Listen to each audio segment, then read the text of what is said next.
আমি টুপি পরে আছি বলে ভাববেন না আমি মুসলিম ঘরের ছেলে, আমি নিজে হিন্দু। এই যে টুপিটা খুলে বলছি, মুখটা দেখে নিন ভালো করে আর দেখিয়ে দেবেন।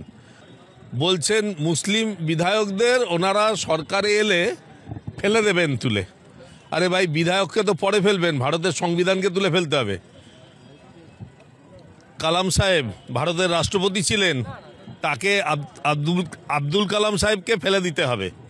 ভারতের চিফ জাস্টিস অফ ইন্ডিয়া ছিলেন আলতামাস কবির সাহেব, তাকে ফেলে দিতে হবে। সিআরপিএফ এর ডিজি জুলফিকার হাসান সাহেব, তাকে ফেলে দিতে হবে। হাইকোর্টের জাজ শামসুদ্দিন আহমেদ সাহেব, তাকে ফেলে দিতে হবে। আর সর্বোপরি উনি যে দলে এখন অবস্থান করছেন, সেই দলের ডেপুটি স্পিকার, যারা ওই দলটাকে জন্ম দিয়েছে, নাজমা হেপতুল্লাহ, তাকে ফেলে দিতে হবে। সেই জন্যে উনি নিজেও জানেন না উনি কি বলছেন। ভগবানের কাছে, আল্লাহর কাছে, সবার কাছে প্রার্থনা করি ওনার সুমতি হোক। যারা ভাবছে বাংলায় হিন্দু মুসলিমে বিভাজন করবে, তারা মূর্খের স্বর্গে বাস করছে। আর যারা এই কথা বলছেন, আমি জানি না তিনি কোন হিন্দুর, আমাদের হিন্দুতে অনেক ভাগ আছে, তিনি ব্রাহ্মণ না কায়স্থ না শূদ্র না তেলি, আমি জানি না।